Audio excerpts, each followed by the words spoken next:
الحمد لله وكفى وسلام على عباده الذين اصطفى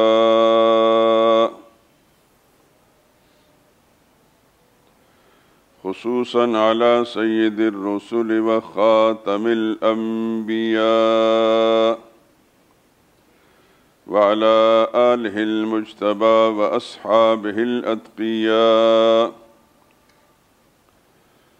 أما بعد فإن خير الحديث كتاب الله وخير الهدي هدي محمد صلى الله عليه وسلم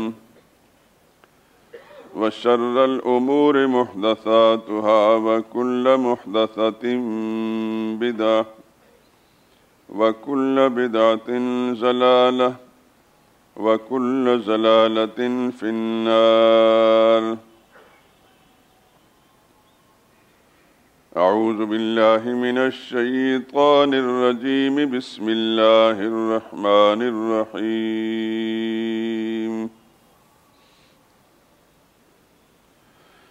والسابقون الأولون من المهاجرين والأنصار والذين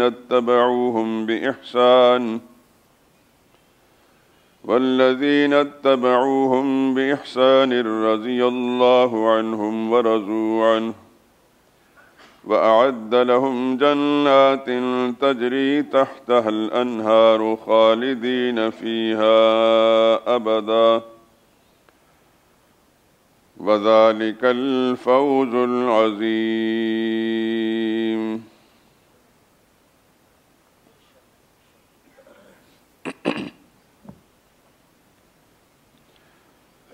اور جن لوگوں نے سبقت اختیار کی یعنی سب سے پہلے ایمان لائے، مہاجرین میں سے بھی اور انصار میں سے بھی،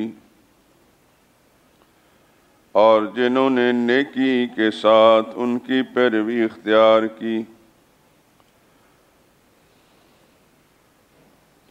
اللہ ان سب سے راضی ہے اور وہ اللہ سے راضی ہیں،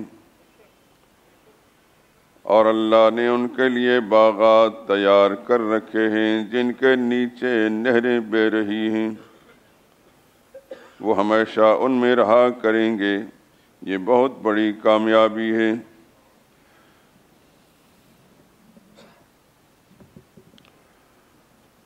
وقال اللہ تعالی فی مقام آخر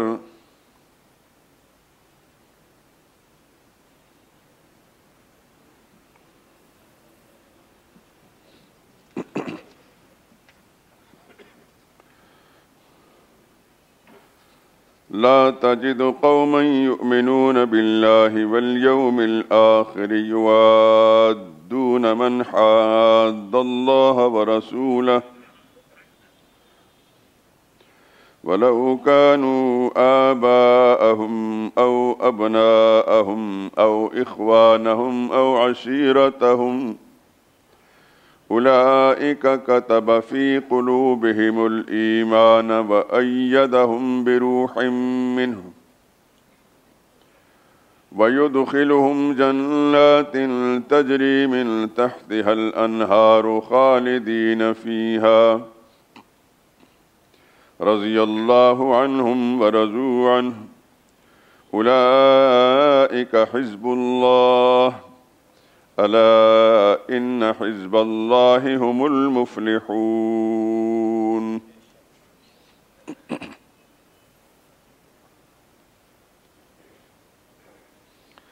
جو لوگ اللہ پر اور قیامت کے دن پر ایمان رکھتے ہیں تم ان کو اللہ اور اس کے رسول کے دشمنوں سے دوستی کرتے ہوئے نہ دیکھو گے،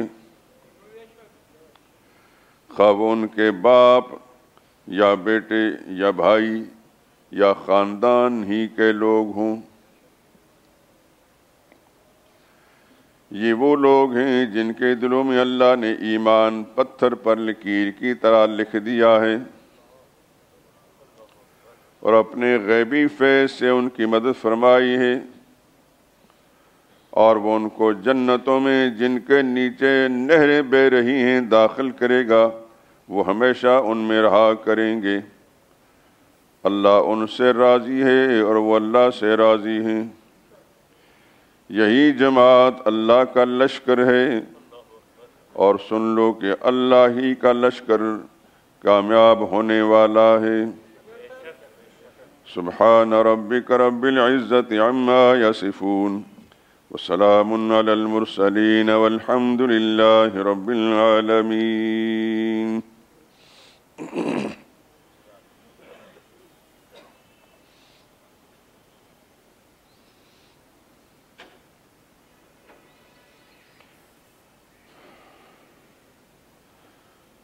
وقال رسول الله صلى الله عليه وسلم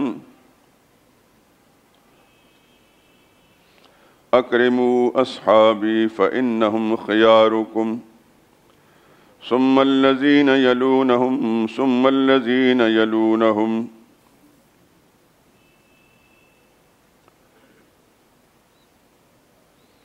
وقال رسول الله صلى الله عليه وسلم لا تمس النار مسلما رآني أو رأى من رآني وقال رسول الله صلى الله عليه وسلم طوبى لمن رآني ورأى من رآني وقال رسول الله صلى الله عليه وسلم إذا أراد الله برجل من أمتي خيرا ألقى حب أصحابي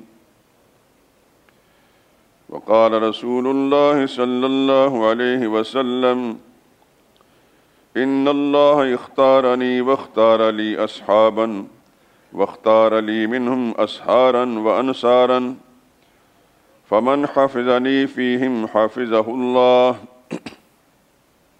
ومن آذاني فيهم آذاه الله وقال رسول الله صلى الله عليه وسلم لا تسبوا أصحابي فلو أن أحدكم أنفق مثل أحد ما بلغ مد أصحابي ولا نصيفه وقال رسول الله صلى الله عليه وسلم إذا رأيتم الذين يسبون أصحابي فقولوا لعنة الله على شركم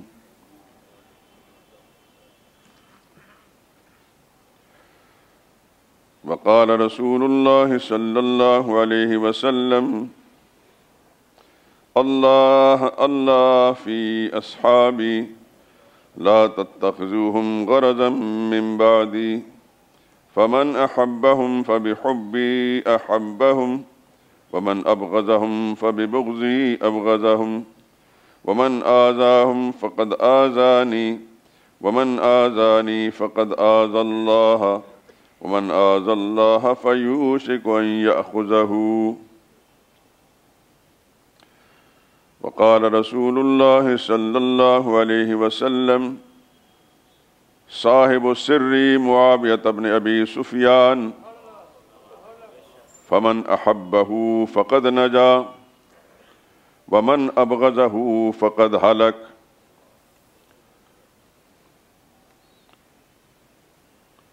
صدق الله مولانا العظيم وبلغنا رسوله النبي الكريم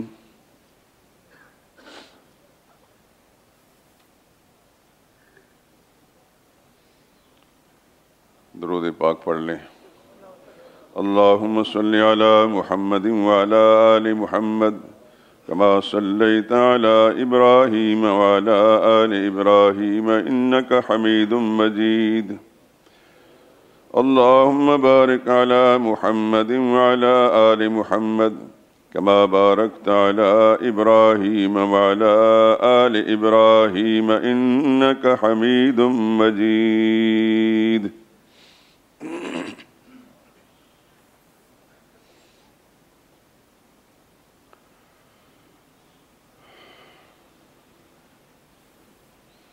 بزرگان محترم، برادران عزیز،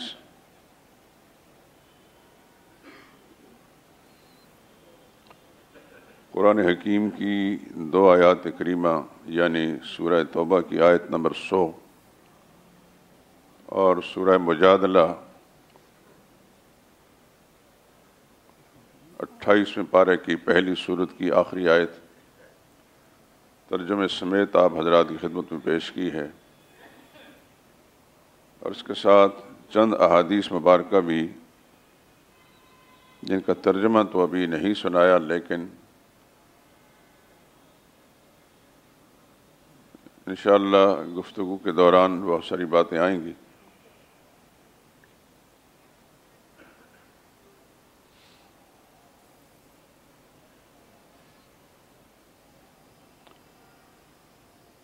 ہم جس دور سے گزر رہے ہیں یہ فتنوں کا دور ہے۔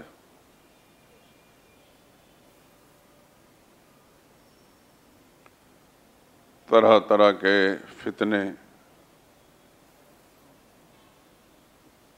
آئے دن دیکھنے میں آتے ہیں، اور خاص طور پر دین کے نام پر جو فتنے ہیں وہ نہایت ہی تکلیف دہ اور پریشان کن ہیں۔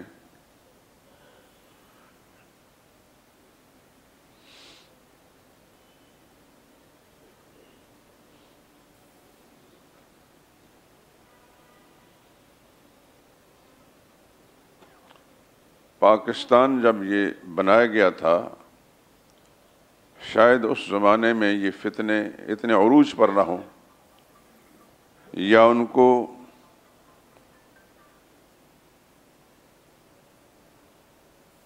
مقتدر قوتوں کی طرف سے اتنا تحفظ نہ ہو جتنا آج ہے۔ نہیں معلوم کہ آنے والے زمانے میں کیا ہوگا، ہماری آنے والی نسلیں کیا دیکھیں گی۔ یہ وہ دور ہے کہ جس میں ایمان کا بچانا بڑا مشکل ہے۔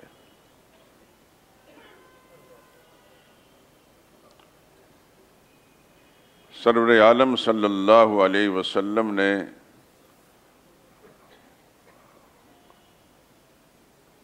حجۃ الوداع کے خطبے میں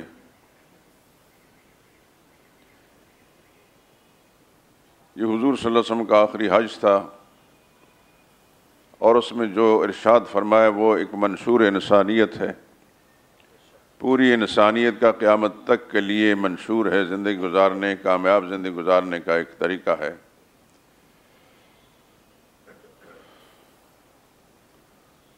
اس میں اللہ کے پاک پیغمبر صلی اللہ علیہ وسلم نے فرمایا تھا کہ اللہ کی کتاب کے ساتھ وابستہ رہوگے اور میری سنت سے وابستہ رہوگے تو بچ جاؤ گے، ورنہ کوئی گارنٹی نہیں۔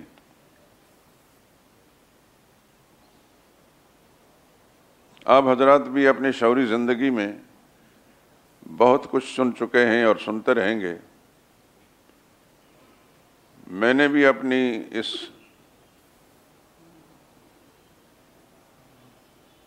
حیات مستعار میں بہت کچھ دیکھا اور بہت کچھ سنا۔ اگلی گھڑی کا کچھ پتہ نہیں کب تک زندگی ہے اور کیا سنیں گے اور کیا دیکھیں گے۔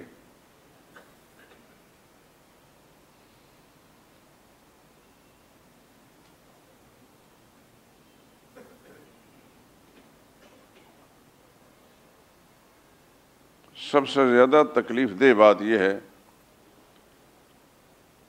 کہ یہ سب کچھ دین کے نام پر ہو رہا ہے، لیکن ہمارے معاشرے کے جو مسلمان لوگ ہیں ان میں اتنا شعور نہیں ہے، مسلمان ہیں، سب مسلمان کہلاتے ہیں، کہ اس فتنے کے بارے میں ذرا بھی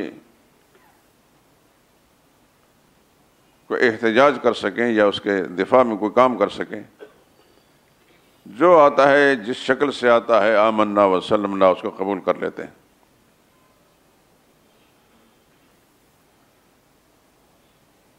اور اس کا بنیادی سبب اللہ کے قرآن سے دوری ہے۔ قرآن سے تعلق ہو تو فوراً انسان کو سمجھ آتی ہے کہ یہ کیا کہہ رہا ہے آدمی۔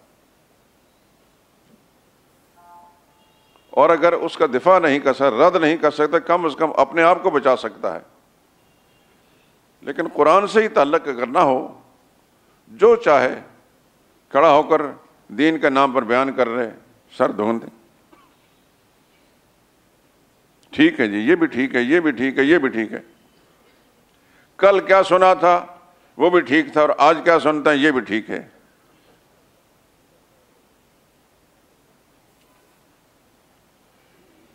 اور حیرت کی بات یہ بھی ہے کہ دنیا میں جتنے بڑے بڑے اللہ کے باغی اور دشمن گزرے ہیں،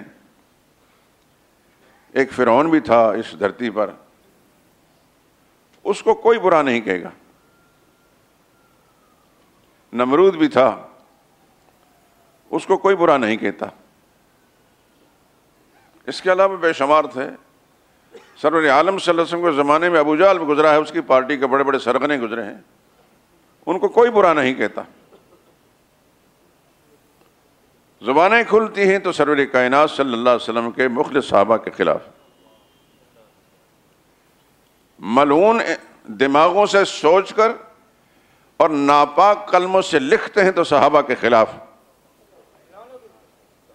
اللہ کے ارب ہار لانتے ہوں ان پر۔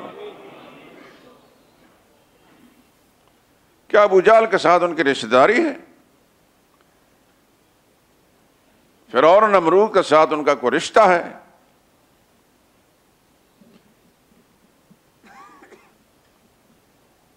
صحابہ نے ان کا کیا بگاڑا ہے؟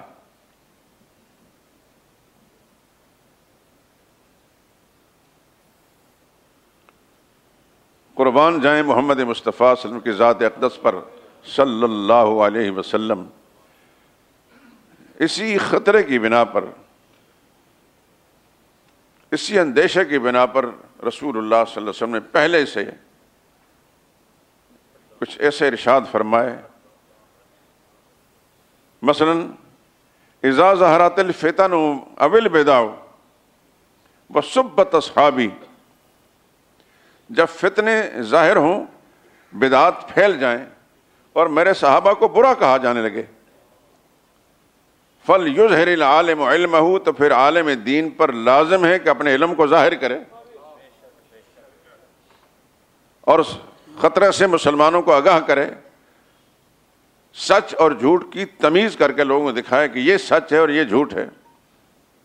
فَمَن لَّمْ يَفْعَلْ، اور جو صاحب علم ہو کر بھی جان بوجھ کر ان فتنوں کے خلاف آواز نہیں اٹھاتا، کسی مصلحت کی خاطر یا اپنے مفادات کے تحفظ کے لیے، تو اللہ کے نبی نے فَعَلَيْهِ لَعْنَةُ اللَّهِ، ایسے مولوی پر، ایسے پیر پر، ایسے صاحب علم پر اللہ کی لعنت ہو، والملائکۃ، خدا کے فرشتوں کی لعنت ہو، والناس اجمعین، اور خدا کے پوری کائنات کی لعنت ہو۔ حضور صلی اللہ علیہ وسلم کا یہ اسلوب، یہ انداز بتا رہا ہے کہ پوری ملت اسلامیہ کی یہ ذمہ داری ہے کہ صحابہ کا دفاع کریں۔ اگر لعنت خداوندی سے بچنا چاہتے ہیں اور نبی سے محبت اور پیار ہے تو نبی کے محبوبوں کے ساتھ بھی پیار لازمی ہے۔ یہ کبھی نہیں ہو سکتا کہ اللہ کے نبی سے پیار ہو اور نبی جن سے پیار کریں ان کے ساتھ بغض ہو، یہ دو باتیں اکٹھی نہیں ہو سکتی۔ اللہ اور اس کے رسول کے محبوبوں کے ساتھ محبت رکھنی پڑے گی اور اللہ اور اس کے رسول کے دشمنوں کے ساتھ بغض رکھنا پڑے گا۔ پچھلے جمعے میں قرآن کریم کی آیات سنا چکا ہوں، بشر المنافقین بان لهم عذابا الیما، ایسے کلمہ گو کو، ایسے مسلمان کہلانے والے کو اللہ نے اپنی وحی کے ذریعے سے مہر لگا دی کہ یہ منافق ہے، اور دردناک عذاب کی وعید سنا دی۔ الذین یتخذون الکافرین اولیاء من دون المؤمنین، جو مسلمانوں کے ساتھ دوستی رکھنے کی بجائے کافروں کے ساتھ دوستی رکھتے ہیں۔ اب ایمان کا معیار اول صحابہ ہیں۔ پوری کائنات کو اللہ نے قرآن کریم میں ایک طرف رکھ کر صحابہ کو دوسری طرف رکھ کر فرمایا فَإِنْ آمَنُوا بِمِثْلِ مَا آمَنْتُمْ بِهِ فَقَدْ اهْتَدَوْا، یہ دنیا بھر کے لوگ جو اپنے آپ کو مومن اور مسلمان کہلاتے ہیں یہ ایک سائڈ پر ہیں. میرے نبی کے ساتھی ہو تم، سن لو اس بات کو، یہ سب لوگ اگر ایمان کے دعوے دار بنتے ہیں، ایمان لانا چاہتے ہیں، تو مجھے ایسا ایمان چاہیے جیسا تمہارا ایمان ہے. صحابہ کا ایمان معیار حق ہے، وہ مومن کامل ہیں، ان کے ایمان پر اللہ نے گواہی دی. ابھی میں نے جو آیت پڑھی ہے سورہ مجادلہ کی، اس کے اندر فرمایا اولئک کتب فی قلوبہم الایمان، یہ وہ لوگ ہیں اللہ نے ان کے دلوں میں ایمان اپنے قدرت کے قلم سے لکھ دیا ہے. اللہ کے لکھے ہوئے کو دنیا میں کوئی ماں کا لال مٹا نہیں سکتا، اللہ ہی اپنے لکھے ہوئے کو مٹا سکتے ہیں. اللہ نے لکھ دیا ہے، اپنے علم ازلی سے لکھ دیا ہے، اور ان کا ایمان معیار حق ہے.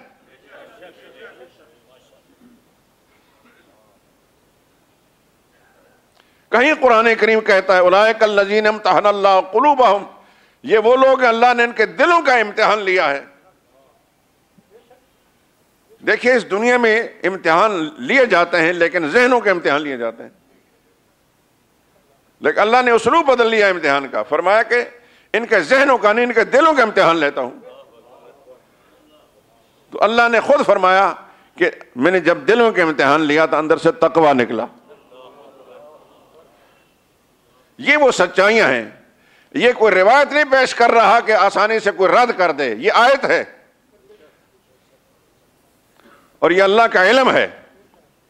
قرآن اللہ کا علم ہے، اللہ کے علم کو کوئی رد نہیں کر سکتا. قرآن ایک سچائی ہے، دنیا کے ہر چیز کو اس سچائی پر پرکھا جائے گا. قرآن قبول کرتا ہے سر آنکھوں پر نہیں تو کوئی چیز بھی نہیں. میں انہی مجالس کے اندر مختلف اوقات کے اندر کہہ چکا ہوں، دنیا کی ہر کتاب کو کتنی بڑی بھی، کتنی بڑی شخصیت کی لکھی کتاب بھی ہو، اس کو اللہ کی کتاب کے ساتھ تولا جائے گا، اس کے سامنے رکھا جائے گا، پرکھا جائے گا. قرآن اس کی بات کو قبول کرتا ہے تو وہ بات بھی سر آنکھوں پر، قرآن قبول نہیں کرتا تو وہ رد کر دی جائے گی. قرآن کو چھوڑ کر ہمارا ایمان نہیں بچتا، لیکن کسی اور کتاب کو جو قرآن کے خلاف ہے یا اس کا کوئی مضمون ہے، اس کو چھوڑنے سے ہمارے ایمان کو کوئی نقصان نہیں. صحابہ اگر اللہ کے نزدیک قیمتی لوگ نہ ہوتے تو خدا کے پیغمبر نے اس انداز سے اسلوب بدل کر ان کے بارے میں یہ نہ فرمایا ہوتا اذا رأیتم الذین یسبون اصحابی فقولوا لعنۃ اللہ علی شرکم. جب تم کسی شخص کو دیکھو کہ وہ میرے صحابہ کی بدگوئی کرتا ہے،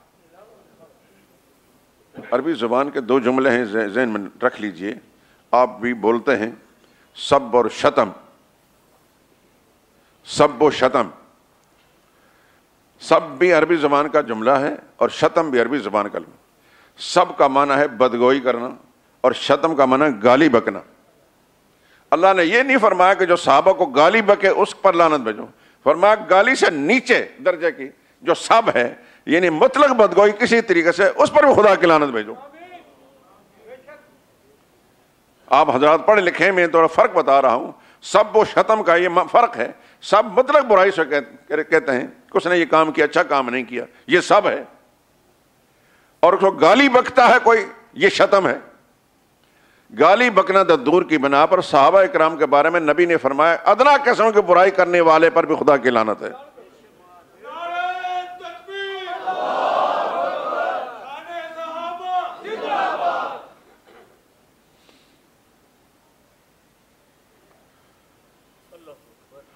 فرمایا لا تسبوا اصحابی، صحابہ کی بدگوئی نہ کرنا.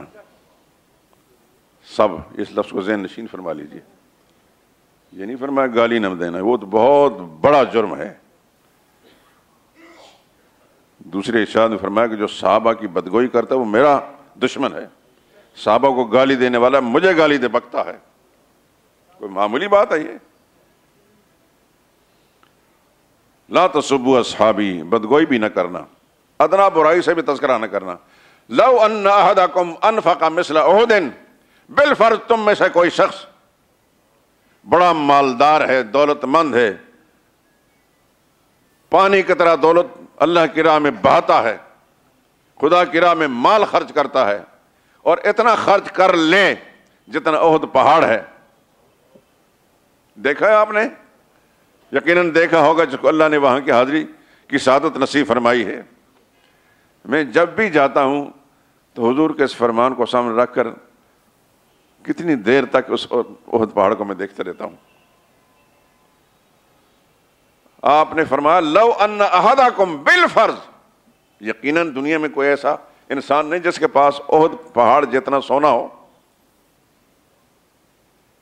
لیکن نبی کریم صلی اللہ علیہ وسلم نے سمجھانے کے لیے فرما دیا کہ بالفرض تم میں سے بہت بڑا دولت مند بھی آ جائے، اس کے پاس احد پہاڑ جتنا سونا ہو اور وہ اللہ کی راہ میں خرچ کرے، فرمایا ما بلغ مد احدہم، اور اس کے مقابلے میں میرا صحابی آدھ سیر جو خرچ کرے،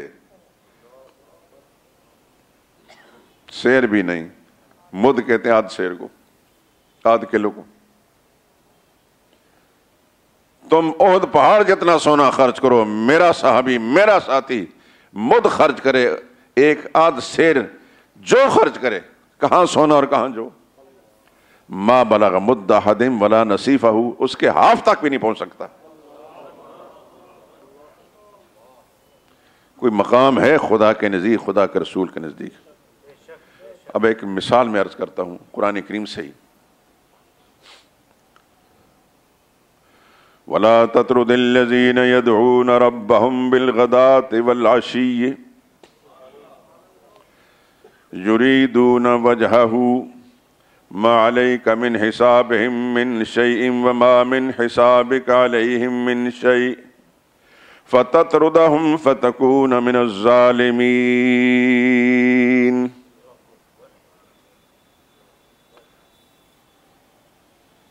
یہ سورہ انعام کی غالباً 52 نمبر کی آیت ہے. انعام جو 7ویں پارہ سے شروع ہو کر 8ویں میں ختم ہوتی ہے، اس کو دیکھ لیجئے.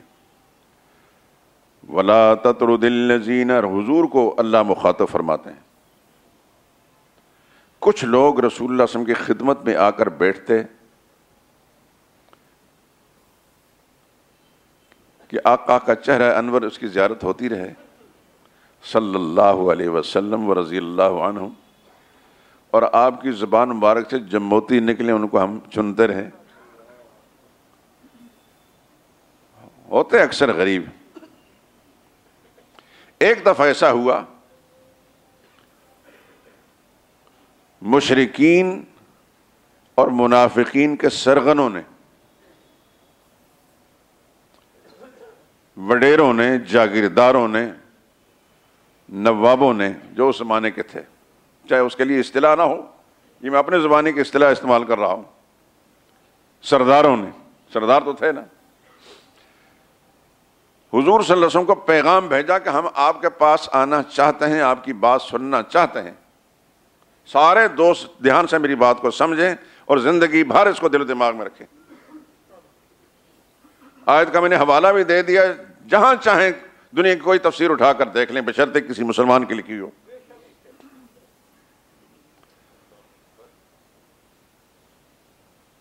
ہم آپ کے پاس آنا چاہتے ہیں، بات سننا چاہتے ہیں،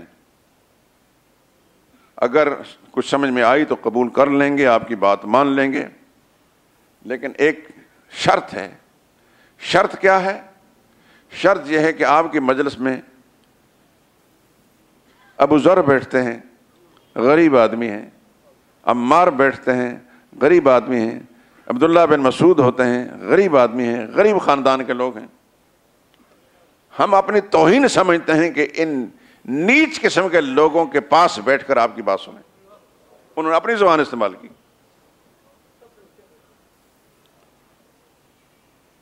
یہ بیماری اس زمانے میں بھی ہے کہ نہیں؟ دولت مند اور وڈیرا جاگیردار ایک ادنا قسم کا غریب آدمی اس کو پاس بٹھانا گوارا نہیں کرتا. یہ اس محفل میں جائے غریب بیٹھا اس محفل میں جا کر بیٹھنا گوارا نہیں کرتا. یہ بڑی پرانی بیماری ہے. ہم نے اپنے علاقے میں، آپ کے پنجاب میں تو چودھری ہیں، جاگیردار کو چودھری صاحب کہتے ہیں، بلوچستان میں نواب کہلاتے ہیں، سندھ میں وڈیرے ہیں، ہمارے علاقے میں خان صاحب ہیں۔ آپ تو ہر پشتو بولنے والے کو خان کہتے ہیں نا، لیکن وہاں ہر پشتو بولنے والے خان نہیں کہتے، وہ جاگیردار جو ہوتا ہے نا، نواب، بڑا رئیس، اس کو خان صاحب کہتے ہیں۔ ہم نے ایسے قوانین کو دیکھا کہ جو کسی غریب سے ہاتھ نہیں ملاتے تھے۔ میری بچپن کی عمر تھی، اسکول میں غلط پڑھتا تھا، اپنے والد صاحب کے ساتھ آیا بازار، جو علاقے کا مشہور بازار تھا، بٹل نام کی جگہ، آپ حضرات گلگت گزرے ہوں تو بٹل سے گزرے ہوں گے، یہ چھوٹی عمر کی بات ہے۔ وہاں ایک خان صاحب تھے، اس خان صاحب کو مجھے نام یاد نہیں، تو میرے والد صاحب ساتھ تھے، تو والد صاحب چونکہ ہمارا اپنا خاندانی سلسلہ ذرا ایسا تھا کہ بااثر تھا اور نام تھا پورے علاقے کے اندر، دادا پر دادا سے نام تھا۔ ہم تو حقیر لوگ ہیں لیکن وہ بڑے لوگ تھے، وہ بڑے لوگ تھے اور ان کے آثار آج بھی ہیں، اور ان کی بزرگی یا نیک نامی کے سبب سے ہم جب چھوٹے چھوٹے بچے ہوتے تھے ہمیں بھی لوگ استاد جی کہتے تھے۔ خیر، تو والد صاحب کو انہوں نے کرسی پر بٹھایا، وہ خان صاحب نے خود سامنے چارپائی پر بیٹھے تھے، میں بھی شاید بہرحال زمین پر نہیں تھا، کسی نہ کسی چیز پر تھا، کرسی تھی۔ اتنی دیر میں ایک آدمی آیا ان کے مزارعین میں سے جو ان کی زمینوں کی کاشت کرتے تھے، اور ان مزارعین پر یہ ضروری ہوتا تھا، ہو سکتا ہے کچھ علاقہ کوئی دوست یہاں بیٹھا ہو اس کو پتا ہو، نہیں تو میں بتا سکتا ہوں، ان کے لیے لازمی ہوتا تھا کہ وہ اگر آئیں تو اتنا بڑا برتن خالص دودھ کا بھی لائیں، پابندی تھی ایک۔ دوسرا یہ کہ یہ دیسی مرغ جو ہوتے تھے، ایک یا دو مرغ ساتھ لے کر آئیں، یہ سمجھو کہ ان کی خدمت میں حاضر ہونے کا لازمی تقاضا ہے۔ وہ صاحب آئے اس طرح، میں نہیں جانتا کیا نام تھا۔ جو چیز میں ذکر کر رہا ہوں جو میری طبیعت پر اثر چھوڑا آج تک، وہ بات ذکر کر رہا ہوں۔ اس سے ساری چیزیں وصول کرنے کے بعد خان صاحب نے اس کو کرسی پر یا چارپائی پر بیٹھنے کی اجازت نہیں دی۔ سخت سردی کا موسم تھا، اتنا مجھے یاد پڑتا ہے، وہ اپنا وہ کمبل سا جو اس نے اوڑھا ہوا تھا، اس کمبل کو لے کر زمین پر بیٹھ گیا۔ رب کعبہ کی قسم، اس وقت کی یہ بات میرے دل پر اس کا منفی اثر آج تک ہے۔ میں بچہ تھا، میں کچھ کہہ نہیں سکتا تھا، لیکن سوچتا رہا کیا یہ انسان نہیں ہے؟ یہ خان صاحب انسان ہیں، میرے والد انسان ہیں، میں انسان ہوں، یہ انسان نہیں ہے، اس کو کیوں نہیں بٹھایا گیا؟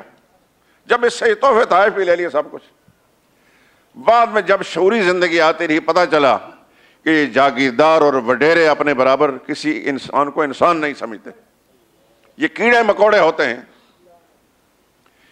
ہمارے علاقے کے خان صاحب، اب اللہ نے اس کو ہدایت دے دی ہے، وہ کسی غریب سے ہاتھ نہیں ملاتا تھا، اور اگر کسی سے ملاتا تھا تو فوراً ہاتھ دھوتا تھا۔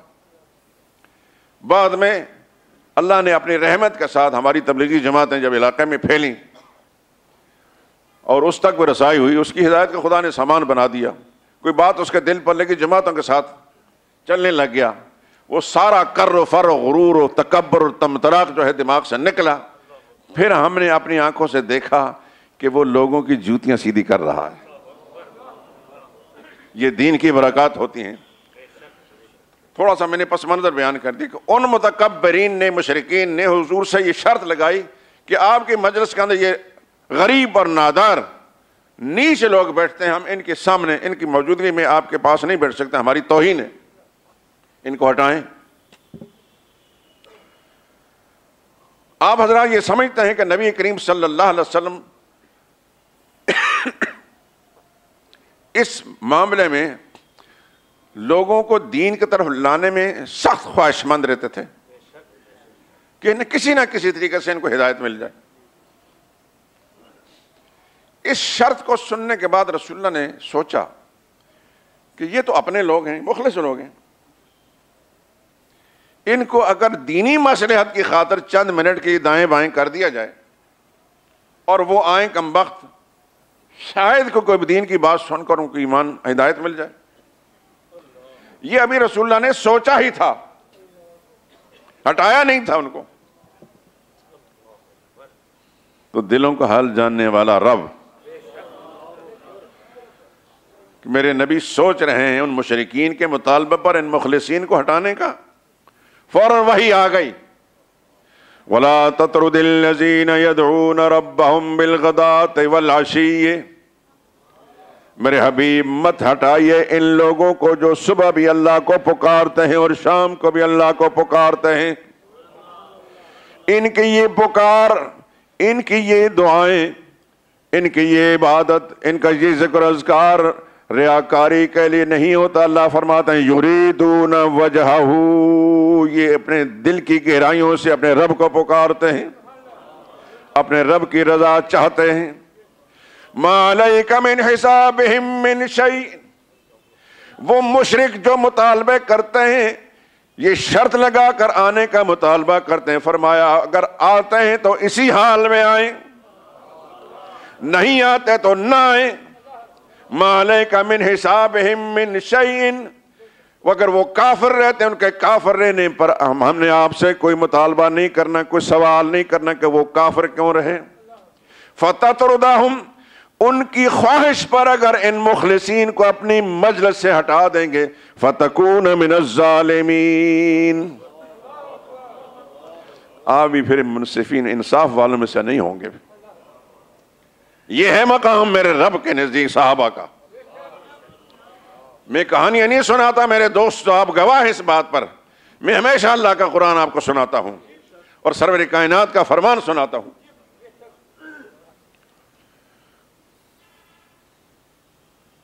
آپ سوچتے ہوں گے کہ یکا یک یہ مضمون کیوں شروع کر دیا؟ ویسے تو یہ ہمارا ایمان ہے کہ اللہ کا قرآن جن کا مقام بیان کرتا ہمیشہ بیان کرتے رہیں اپنے ایمان کی تازگی کے لیے.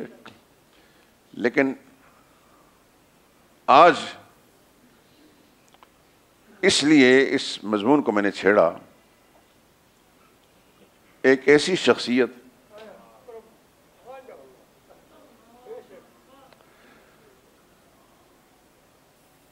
جن کو اگر کہا جائے سرور کائنات صلی اللہ علیہ وسلم کے غلاموں میں، آپ کے رضاکاروں میں یہ بہت بڑا محسن اسلام والمسلمین ہے، تو اس میں مبالغہ نہیں ہوگا.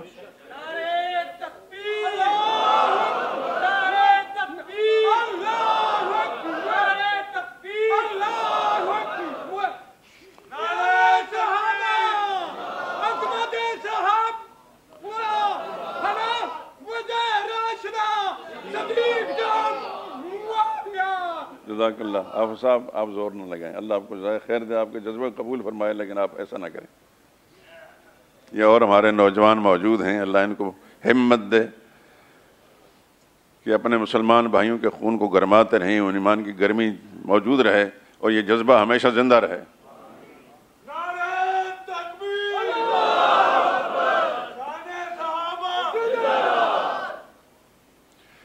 وہ شخص جس نے نصف دنیا پر اسلام کا پرچم لہرایا، اور شاید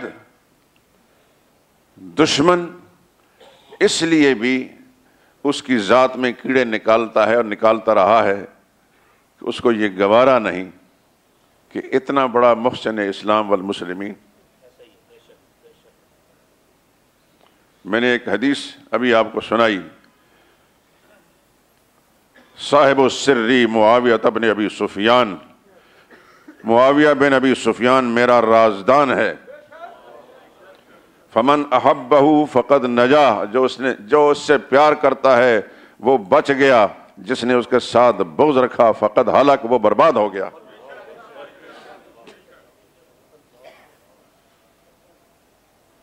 میں ذکر کر رہا ہوں سیدنا معاویہ بن ابی سفیان رضی اللہ تعالیٰ عنہ کا.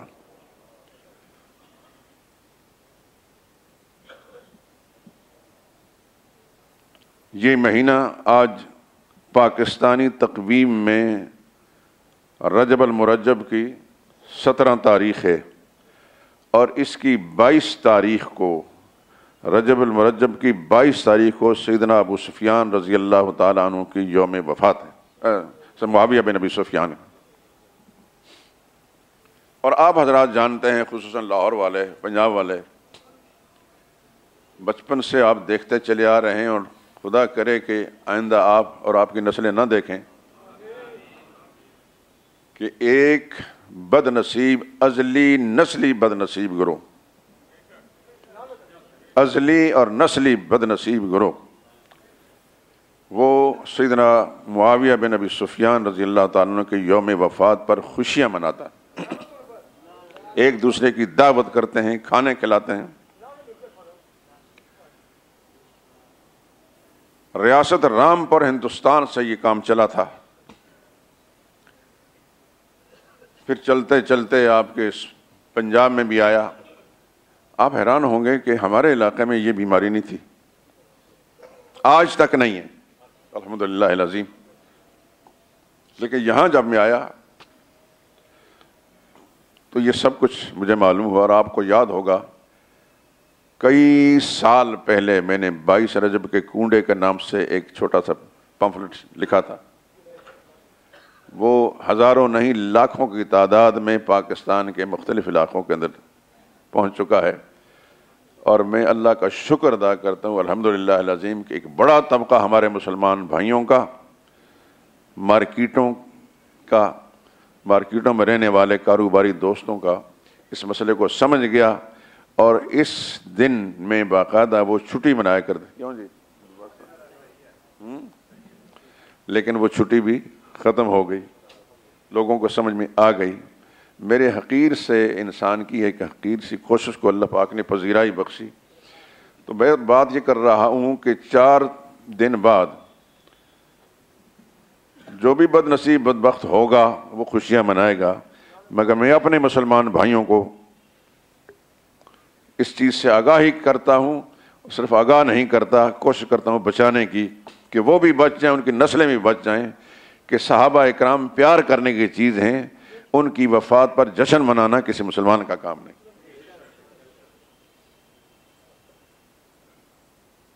کہانی گھڑی ہے جعفر صادق کی۔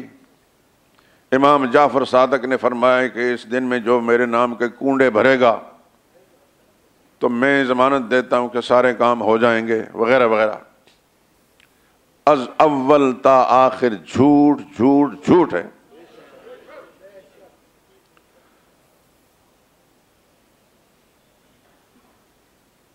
کوئی بھی اللہ کا نیک بندہ، امام جعفر خدا کی کروڑوں رحمتیں نازل ان پر ہوں، وہ کبھی کوئی غلط کام نہیں کر سکتے، غلط کام کی کسی بات کو تلقین نہیں کر سکتے، اور پھر یہ کہنا کہ میرے نام کی نظر دیا گا، نیاز دے گا تو اور کنڈے بھرے گا تو میں اس کی پھر ضمانت دیتا ہوں کہ سارے اس کی مشکلات حل ہو جائیں گی۔ آپ حضرات اس مجلس کے اندر، اس مسجد کا چپا چپا، اس کا ہر پتھر گواہ ہے اس بات پر کہ عبادت کے لائق کون ہے، عبادت کے لائق کون ہے۔ عبادت بدنی ہو تو اس کے لائق بھی اللہ ہے، زبانی ہو تو اس کے لائق بھی اللہ ہے، مالی ہو تو اس کے لائق بھی اللہ ہے۔ تو نظر و نیاز عبادت ہے، مالی عبادت ہے، تو کیسے ہو سکتا ہے کہ اللہ کا نیک بندہ جو ہے اپنے ماننے والوں کو شرک کی تعلیم دے؟ دین تو آج تک دنیا میں جو پھیلا ہے، صحابہ سے، تابعین سے، تبع تابعین سے، ائمہ دین سے، محدثین سے، فقہاء سے، علماء امت سے، آج تک دنیا میں پھیلا، ان کی محنتوں سے پھیلا ہے۔ ہمیں فرق معلوم ہوا توحید اور سنت کا اور شرک اور بدعت کا، انہی کی محنتوں سے پھیلا ہے۔ یہ کیوں کر ممکن ہو سکتا کہ اللہ کا نیک بندہ شرک کی تعلیم دے گا؟ انشاءاللہ کہ میں زندہ رہا تو ابھی ان قریب رمضان آنے والا ہے، رمضان سے پہلے ہی سے دین کا اصلی اور اساسی مسئلہ، بنیادی مسئلہ، اس پر گفتگو ہوگی۔ جو حضرات پہلے سے جانتے ہیں تو وہ تو جانتے ہیں، جو نہیں جانتے تو ان سے بھی گزارش کروں گا کہ اپنے حلقہ احباب میں کوشش کر کے ایسے نوجوانوں کو لائیں جن کو دین کی سمجھ ابھی نہیں، عقیدے کی سمجھ نہیں، انشاءاللہ یہاں سے صاف ستھرے عقیدے لے کر جائیں گے۔ آپ کلمہ پڑھتے ہیں لا الہ الا اللہ، اس کا معنی کہ اللہ کے سوا کوئی عبادت کے لائق نہیں. تو عبادت کی کس قسمیں؟ زبانی عبادت بھی، بدنی عبادت بھی، مالی عبادت بھی. التحیات للہ والصلوات والطیبات، آپ کہتے ہیں تمام زبانی باتیں بھی کس کے لیے ہیں؟ اللہ کے لیے. تمام بدنی بات بھی کس کے لیے ہیں؟ اللہ کے لیے. تمام مالی باتیں بھی کس کے لیے ہیں؟ اللہ کے لیے. تو عبادت کے لائق صرف اللہ کی ذات ہے، عبادت کی کوئی قسم بھی ہو. تو ان بزرگوں سے تو ہمیں یہ سبق ملا ہے کہ ہر قسم کی عبادت کا حقدار صرف اللہ ہے، اللہ کے سوا کوئی اور نہیں. تو پھر کیسے ممکن ہو سکتا ہے کہ وہ لوگوں کو شرک کی تعلیم دیں؟ یہ ایک کہانی گھڑی ہے، اور جاہل معاشرے کے اندر جن کو خدا کے قرآن کا پتہ نہیں، اس کو پھیلا دیا گیا. میں آپ حضرات تک یہ بات پہنچانا چاہتا ہوں کہ سیدنا معاویہ بن ابی سفیان رضی اللہ تعالیٰ عنہ یہ رسول اللہ کے سالے تھے. حضرت ام حبیبہ ام المومنین ام حبیبہ رضی اللہ تعالیٰ عنہ کے بھائی تھے. اور ماں کا جو بھائی ہوتا وہ کیا ہوتا ہے؟ ماموں. تو پوری دنیا کے مسلمانوں کے ماموں تھے، خال المومنین، خال المسلمین. سیدنا معاویہ خال المومنین تھے، اہل ایمان کے ماموں تھے. تو ماں کے ساتھ بھی ماں کی توہین کرنے والا بھی اصلی نہیں ہوتا، تو ماموں کی توہین کرنے والا بھی نسلی نہیں ہوتا. اصلی اور نسلی وہی ہوتا ہے جو ماں کا ادب بھی کرے اور ماں کے سارے رشتوں کا ادب کرے. میں آپ حضرات کو یہ کہنا چاہتا ہوں کہ صحابہ سے پیار کریں. یہ پیار کرنے کی چیز ہیں، اتباع اور پیروی کرنے کی چیز ہیں. اور جو کچھ بھی، دھیان سے میری طرف، جو کچھ بھی آپ نے سنا یا جو کس کتاب میں پڑھا ہے اس سلسلے میں، اس کو جوتی کی نوک پر رکھ کر فٹ بال بنا کر اس کو پھینکیں اور آگ میں اس کو ڈالیں. قرآن سچائی ہے، قرآن سچائیاں بیان کرتا ہے. محمد مصطفیٰ سچے ہیں، ان کے زبان سے سچی بات نکلی ہے. اب بخاری کے ایک روایت سناتا ہوں. سرور عالم صلی اللہ علیہ وسلم ایک صحابیہ ام حرام بنت ملحان ان کے گھر آرام فرما رہے تھے کہ رسول اللہ صلی اللہ علیہ وسلم تھوڑی دیر میں اٹھے، خواب میں دیکھا اور حضور نے فرمایا اول جیش من امتی یغزون البحر قد اوجبوا، میری امت کا پہلا لشکر جس نے بحری جہاد کیا انہوں نے اپنے اوپر جنت واجب کر لی. بحری جہاد کے بانی، بحری بیڑے کے بانی دنیا کے اندر سیدنا معاویہ بن سفیان رضی اللہ تعالیٰ عنہ.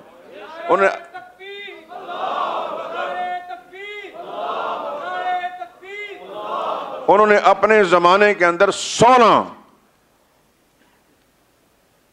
رومیوں پر، کفار مشرکین رومیوں پر 16 حملے کیے بحری بیڑا بنا کر. دنیا کے اندر ساری دنیا کی تاریخ پڑھیں، بحریہ کی تاریخ پڑھیں، بحریہ کا بانی جو ہے معاویہ بن ابی سفیان رضی اللہ تعالیٰ. 1700 جنگی جہاز سمندروں میں کھیل رہے ہوتے تھے، 1700 جنگی جہاز بنائے تھے. اہل علم نے لکھا ہے کہ اللہ پاک نے ان کو بنایا ہی فتوحات کے لیے تھا. دنیا کفر کو وہ اس زمانے بھی نہیں بھائے اور آج تک نہیں بھا رہے، اس لیے کہ اسلام کے غلبہ کے لیے جو انہوں نے کوششیں کی ہیں. خلفائے ثلاثہ کو ایک طرف نکال لیجئے، لیکن جتنا کام سیدنا معاویہ نے کی اس کی کوئی نظیر پوری انسانیت میں نہیں ملتی. 65 لاکھ مربع میل پر 65 لاکھ مربع میل پر اسلام کا پرچم لہرایا ہے.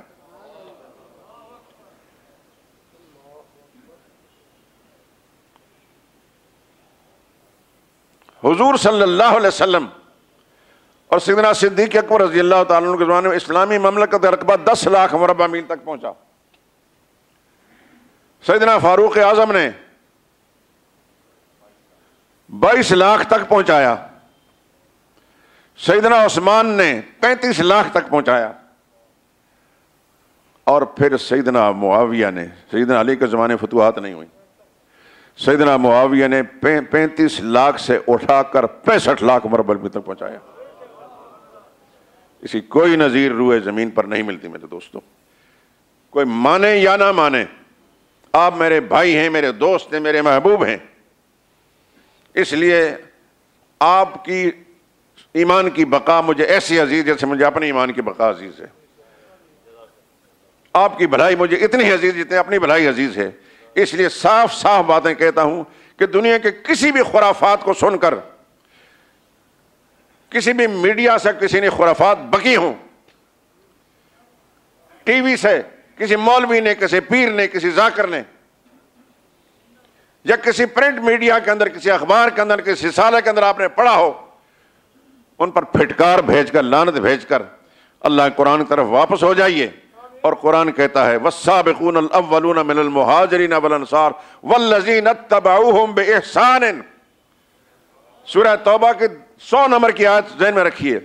وہ پہلے ایمان لانے والے انصار میں سے، مہاجرین سے، وہ بھی والذین اتبعوہم بإحسان، جو ان کے پیچھے آئے نیکی کے ساتھ، ان کے نقشے پر چلے.